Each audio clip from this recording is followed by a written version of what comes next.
السلام علیکم viewers, programme دیکھ رہے ہیں آپ براس ٹیکس اور میں ہوں آپ کی ہوسٹ معروف قریشی. ہمارے ساتھ موجود ہیں ہمارے اینالسٹ جناب زید حامد صاحب. السلام علیکم سر. ویورز، براس ٹیکس میں خلافت راشدہ کا سلسلہ جاری ہے. آج جس موضوع پہ ہم بات کریں گے وہ انتہائی اہمیت کا حامل ہے.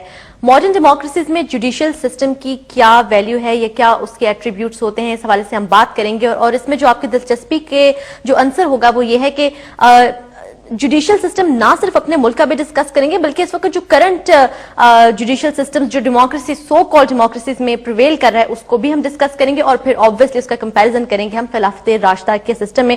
اور زید صاحب آج کچھ بہت ہی انٹرسٹنگ فیکٹس اور فگرز بھی ہمارے سامنے لے کر آئے ہیں جو میں چاہوں گی زید صاحب کہ بنا کسی ٹائم تھوڑا سا بھی ویسٹ کیا پلیز ہماری آڈینس کے ساتھ شیئر کریں. دیکھو مارو، ہم لوگ یہ مشن جو ہم نے خلافت راشدہ کو ایکسپلین کرنے کا شروع کیا ہے اس کی کوئی وجہ ہے، اور وجہ اس کی بالکل واضح ہے کہ پوری انسانیت آج تکلیف میں ہے. یعنی انسان پر اس سے زیادہ ظلم انسانیت کی تاریخ میں کبھی نہیں ہوا کہ مشرق اور مغرب میں دونوں طرف، چاہے وہ ڈیموکریسی اور ڈکٹیٹرشپ کے نام پہ ہو یا کیپٹلزم یا کمیونزم کے نام پہ ہو یا بادشاہتوں کے نام پر ہو، اس قدر ظلم انسانیت پر کیا گیا ہے کہ انسان کی تاریخ میں اجتماعی طور پر کبھی انسانیت کو اتنا غلام نہیں بنایا گیا. ہمیشہ یہ ہوتا تھا کہ ایک علاقے میں ظالم لوگ آیا کرتے تھے، ایک خطے میں ایک حکومت ظالموں کی بنتی تھی، باقی انسانیت محفوظ ہوتی تھی ان کے شر سے.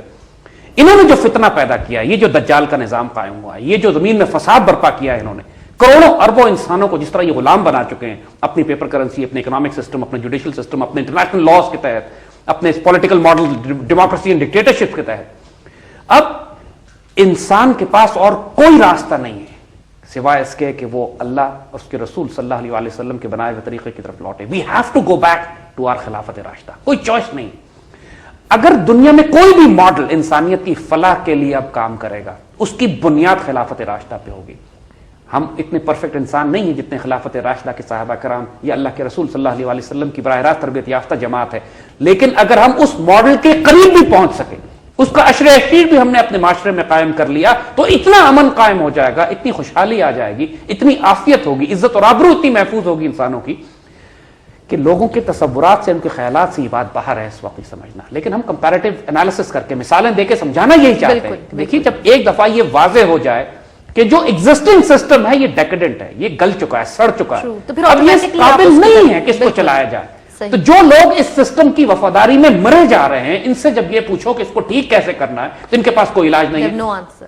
جب ان سے یہ کہو کہ ہم شریعت کی طرف جاتے ہیں، اللہ رسول سے پوچھتے ہیں کہ اس میں انسانیت کو چلانے کے لیے کون سا نظام بہتر ہے، تو وہ کہتے ہیں کہ یہ پتھر کے زمانے میں لے جانا چاہتے ہیں اور یہ تو شریعت کے قوانین آج کے دور میں اپلائی ہی نہیں کیے جا سکتے کیونکہ ان کے نزدیک شریعت صرف ہاتھ کاٹنا اور کوڑے مارنا ہے، اس سے اوپر تو ہے ہی نہیں ان کے نزدیک کچھ مسئلہ. کیونکہ انسان سازی، کردار سازی، معاشرہ سازی، عدلیہ کا نظام کیا ہے، اکنامک سسٹم کیا ہے، کیپٹل اور معاشرے کے اندر اکاؤنٹیبلٹی کیا ہے حکمرانوں کی، ڈیموکریسی اور ڈکٹیٹرشپ کے مقابلے میں شرعیت کا نظام کیسے ہے اور کنسنسس کیا ہے، ان سب چیزوں کا تو ان کو خواب میں نہیں پتا، یا جو پتا ہے بلکہ ہم یہ کہیں گے کہ بہت ان کے جو سمارٹ اور ہوشیار لوگ ہیں ان کو جنرلی پتا ہے کہ ہمارے پاس جو سسٹم ہے وہ آلٹرنیٹ بھی ہے، بہتر بھی ہے، اور اس is far reaching, far superior, far spiritual, جس کو علامہ اقبال نے جس کانسیپٹ کا نام اسپرچل ڈیموکریسی یا بیناولنٹ ڈکٹیٹرشپ دیا تھا. یہ جمہوریت ہو تو روحانی ہو، ڈکٹیٹرشپ ہو تو بیناولنٹ ہو، اور یہ وہ کانسیپٹ ہے کہ ان کے خواب و خیال میں بھی نہیں آتی، جس کی بات کرنا نہیں چاہتے اگر سمجھتے بھی ہیں. ہم نے پچھلے اپنے پروگراموں میں خلافت کی تمام اسپرچل ڈائمنشن، خلافت کی ہم نے تمام روحانی اساس پہ بات کرتے ہوئے ہم نے اس کے پولیٹیکل ماڈل کی بات کی تھی، کمپیریزن کیا تھا کہ آج کی ماڈرن پارلیمنٹری ڈیموکریسیز یا ڈکٹیٹرشپس کو خلافت کے نظام کے مقابلے میں کس طرح کمپیریزن کیا جاتا ہے. اور پھر ہم نے یہ دیکھا تھا کہ جو خلافت کا ماڈل ہمارے سامنے، اعلیٰ ترین انسان جو کائنات کے تھے، ان سے بہتر انسان تو نہیں پیدا ہو سکتے. اب جو حضور کے اپنے تربیت یافتہ ہیں صحابہ کرام، انہوں نے جو ماڈل قائم کیا، انہوں نے جو ایسی سلطنت قائم کی جو چین سے لے کے اسپین تک پھیلی ہوئی تھی. یہ بھی نہیں کہ وہ چھوٹی سی مدینے کی ریاست میں ہی سب کچھ کر رہے تھے. انسان اگر کوئی یہ کہے کہ جی ان کے پاس تو علاقات محدود تھا، ان کے پاس آبادی تھوڑی تھی، ان کے پاس بہت وسیع علاقہ تھا جس پہ حکمرانی، یہ تو خواب میں نہیں ہے دنیا کا کوئی حکمران سوچ سکتا کہ اتنی بڑی ریاست، اتنی بڑی حکومت، اتنے بڑے وسائل، اتنے زیادہ لوگ اس دور کے لحاظ سے پریکٹیکلی ایک آدھی نہیں تو کم از کم آدھی سے تھوڑی کم آبادی جو پریکٹیکلی جن خطوں میں بستی تھی وہ مسلمانوں کے کنٹرول میں آ چکے تھے. تمام دنیا کے آبی راستے، تمام دنیا کے وسائل اور خزانے، دنیا کی ہر نسل کے لوگ، ہر ذات کے لوگ، یعنی چین سے لے کے یورپینز پریکٹیکلی جب مسلمان ریاستوں میں بستے تھے تو یہ تو کوئی دلیل اب نہیں ہے کسی کے پاس کہ ہمارے پاس قومیں مختلف ہیں، زبانیں مختلف ہیں، علاقہ بہت بڑا ہے، وسائل کی کمی ہے، لہذا اس وجہ سے ہم یہ آج شریعت کے نظام کو امپلیمنٹ کریں گے تو یہ پتھر کے دور میں جانے والی بات ہے. انہوں نے بہت اچھے نظام قائم کر کے دکھا دیے ہیں کہ سب کچھ ہو سکتا ہے، لیکن یہ بدنیت لوگ ہیں، ان لوگوں کی نیتیں بھی ناپاک ہیں، ان کے عمل بھی ناپاک ہے، ان کا رزق بھی حرام ہے، اس لیے یہ کرنا نہیں چاہتے. کیونکہ جو کچھ ہم نے دیکھا کہ جو اکاؤنٹیبلٹی ہے ایک پولیٹیکل پروسیس میں، ایک مسلمان پولیٹیکل پروسیس میں، خلافت راشدہ کے نظام میں جو حکمرانوں کی اکاؤنٹیبلٹی ہے، جو ممبر آف جو شورا کے جو اراکین ہیں، پارلیمنٹ ایم پی اور ایم این ایز جو بنتے ہیں ہمارے، جو کیبنٹ کے لوگ ہیں، جو گورنرز ہیں، جو ذمہ دار لوگ ہیں، ان کی جو اکاؤنٹیبلٹی ہے وہ اتنی شدید ہے کہ یہ لوگ برداشت نہیں کر سکتے. ان کی کرپشن ماری جاتی ہے، ان کی حرام خوریاں ختم ہوتی ہیں، ان کے یہ ناپاک لائف سٹائل جو ہے ان پہ زد پڑتی ہے. لہٰذا یہ اللہ اور اس کے رسول کے قانون کو رد کرتے ہیں صرف اس لیے کہ ان کی ذات پہ چوٹیں آتی ہیں. اور یہی سارا نظام ہم سے کہا گیا ہے کہ ڈیموکریسی لاؤ کہ دنیا میں سب سے اعلیٰ جو نظام حکومت ہے وہ ڈیموکریسی ہے. یہی کہا جا رہا ہے نا ہمارے انٹلیکچوئل آج کل، یہ مطلب کہ کوئی پریکٹیکلی آپ کے پاس اور یہی ان کی زبانیں سوکھ گئی ہیں بالکل یہ بات ثابت کرنے کے لیے. اور ڈیموکریسی کی حقیقت ہم نے آپ کو، علامہ اقبال نے بھی جو ڈیموکریسی کی حقیقت بتائی اور ہم بھی دیکھ چکے ہیں، اب اچھے طریقے سے ڈسکس کر چکے ہیں کہ ویسٹرن ڈیموکریسیز کیا ہے، اور اس نے پوری دنیا میں جو تباہی اور برباد کی، تباہی لے کر آئے، انسانوں کو تباہ و برباد کیا ہے، زمین میں فصل اور نسل کو جس طرح ختم کیا ہے ان لوگوں نے، اور جو کر رہے ہیں ابھی بھی، چاہے وہ ڈکٹیٹرشپ کے نام پہ کریں، ڈیموکریسی کے نام پہ کریں، یا بادشاہتوں کے نام پہ کریں، فساد برپا کرنے کی صرف فساد ہے پوری دنیا میں. یہ کہا جاتا ہے کہ دنیا میں ڈیموکریسی اس لیے اچھا نظام ہے کہ دو ڈیموکریسیز کبھی آپس میں جنگ نہیں کرتی. یہ بڑا ایک اسٹیریوٹائپ قسم کا ایک مقولہ ہے کہ democracies never fight with each other. Why they don't fight with each other? Because وہ پوری دنیا میں فساد برپا کرنے میں اتنی مصروف ہوتی ہیں کہ ان کو آپس میں لڑنے کی ضرورت ہی نہیں ہے. کیونکہ یہ سارے کفر کا جو نظام، اعلیٰ ترین system, capitalist system based democratic انہوں نے قائم کیا ہے، وہ پوری دنیا میں جو فساد برپا کر رہا ہے. ڈیموکریسی نیوکلیر بم پھینکتی ہے دوسرے ملکوں پہ، ڈیموکریسیز وہ کرتی ہیں جو امریکہ نے عراق پہ کیا ہے، ڈیموکریسیز وہ کرتی ہیں جو امریکہ افغانستان میں کر رہا ہے. بہت خطرناک عزائم. ڈیموکریسیز وہ کرتی ہیں کہ جو برٹش امپائر نے جو آج کی برٹش امپائر جو اپنے اکنامکلی جو اپنے آپ کو امپائر بنا کے پوری دنیا پہ قبضہ کرنے کی کوشش کر رہی ہے through the powers of Americans and اسرائیلیز، وہ یہ کرتی ہیں. اتنے ہاتھ رنگے ہوئے ہیں خون سے ان لوگوں کے انسانیت کے، یعنی جتنا استغفر اللہ العظیم، یعنی ناپاک اور پلید ترین حکومتیں انسانی تاریخ میں کل کے کہتے ہیں یہ ماڈرن ڈیموکریسیز اینڈ ڈکٹیٹرشپس. یعنی چاہے وہ اسٹالن کی ڈکٹیٹرشپ ہو، چاہے وہ امریکہ کی ڈیموکریسی ہو، انہوں نے جو انسانیت کا حشر کیا.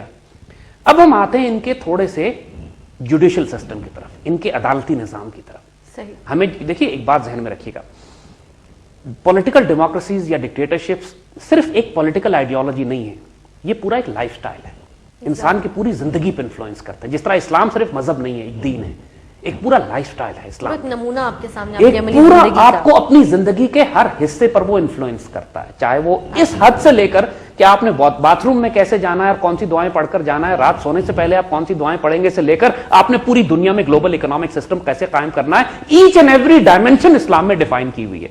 یہ مذہب تو نہیں ہے نا، یہ دین ہے، اللہ کا دیا ہوا پورا نظام حیات ہے. تو یہ ہر ایسپیکٹ میں متصادم ہوتا ہے ماڈرن سسٹم سے، ڈیموکریسی سے، ڈکٹیٹر سے، بادشاہتوں کا کوئی ایسپیکٹ آپ اٹھا لیں، اسلام اس کے سامنے کھڑا ہو کے ایک آلٹرنیٹ ماڈل پیش کرتا ہے. اور یہ ہر ایسپیکٹ میں اسلام کو ایک خطرہ تصور کرتے ہیں، اسی لیے کیونکہ اسلام نے ایک پیرلل پولیٹیکل سسٹم بھی دیا، ہم نے ایک آلٹرنیٹ جوڈیشل سسٹم بھی دیا، ہم نے ہمارے اسلام کے اندر ایک آلٹرنیٹ ایک اکنامک ماڈل بھی ایگزسٹ کرتا ہے، اور ساتھ ساتھ ہم ایک پورا نئی سوسائٹی کریٹ کرتے ہیں، نیا social and moral spiritual order دیتے ہیں جو ان کے پاس ہے ہی نہیں. تو یہ اس وجہ سے اسلام سے خطرہ کھاتے ہیں، اس وجہ سے ان کی جان نکلتی ہے اسلام کے نام لینے سے. اور یہ اس کو اس بات میں بند کرنا چاہتے ہیں، جو آرگومنٹ کنکلوڈ کرتے ہیں کہ آپ اسلام کی بات کرتے ہیں تو ان کا سب سے پہلے یقین کیجئے ان سارے بقراتوں کا ایک ہی سٹیٹمنٹ ہوتا ہے کہ آپ پاکستان میں اگر اسلام لے آئیں گے تو کون سا فقہ نافذ کریں گے، یہاں تو اسلام کی تشریح ڈیفائن نہیں ہے. اس پر بحث کو کنکلوڈ کرنا چاہتے ہیں، بالکل سرفیس. بالکل صحیح. بات یہ ہے کہ ہم کون سا مسلمان فقہ ہے جو یہ کہتا ہو کہ سود اور ربا کا نظام چلنا چاہیے؟ کون سا مسلمان فقہ ہے جو یہ کہتا ہے کہ مسلمان ملکوں کو بغیرت فارن پالیسی بنانی چاہیے؟ کون سا مسلمان فقہ ہے جو یہ کہتا ہے کہ جوڈیشل سسٹم ایسا ہونا چاہیے کہ عدل اور انصاف ہی نہ ملے کسی کو؟ کون سا مسلمان فقہ ہے جو یہ کہتا ہے کہ شورا اور عدل کے تحت ایک اعلیٰ ترین حکمران، اعلیٰ ترین نیک اور پاکیزہ حکمران نہیں ہونا چاہیے ہمارا؟ یہ فقہ کے مسئلے ہی نہیں ہے، اختلاف ہی نہیں ہے ان پہ. یہاں پہ فقہ کے اختلاف اگر ہیں بھی تو بہت معمولی ہے، لوسٹ لیول کے ہاتھ یہاں باندھے جائے یا ہاتھ سینے پہ باندھے جائے، اس سے کوئی پولیٹیکل اکنامک سوشل سسٹم اسلام کا افیکٹ نہیں ہوتا. لیکن ان چیزوں کو بھی ہوا دے کے بڑے ایشوز بنایا جاتا ہے، انہیں کو ہوا دی جاتی ہے، بڑے ایشوز پہ تو بات ہی نہیں کرتے. بالکل. اس لیے کہ وہ ان کے دکھانا دنیا کو وہی چاہتے ہیں کہ چونکہ اسلام میں اختلاف بہت زیادہ ہے، فقہ کے بہت اختلافات ہیں، سیکٹیرین اختلافات ہیں، لہذا شریعت نہیں ہو سکتی کیونکہ یہی طے نہیں ہوا کہ فقہ کون سا نافذ ہوگا. تمام مسلمان فقہ جن باتوں پہ متفق ہیں ہم نے وہ باتیں کی ہیں ابھی. بالکل. ہم اپنے سری کسی مسلمان فقہ کو اختلاف نہیں ہے کہ خلافت راشدہ کا پولیٹیکل سوشل اکنامک ماڈل ہونا چاہیے. اور اس کے جو براڈ پیرامیٹرز ہیں سارے ایگری کرتے ہیں. بالکل آخر میں جا کے بات آتی ہے زیادہ سے زیادہ کہ طلاق یا وراثت کے معاملے پہ تقسیم کس طرح کی جائے گی اور کیا کیا جائے گا. That is such a low level. وہاں تک پہنچنے کے لیے بھی ابھی بڑی قربانیاں دینی ہیں. وہاں پہنچیں گے تو دیکھ لیں گے, جو انگریزی میں کہتے ہیں we'll cross that bridge when we reach it. Exactly. لیکن ابھی تو جو کفر کا نظام ہمارے مسلط ہمارے اوپر ہوا ہوا ہے, ہمیں انہیلیٹ کرنا چاہتا ہے, ہماری پوری شناخت کو, تاریخ کو, ہماری تقدیر تبدیل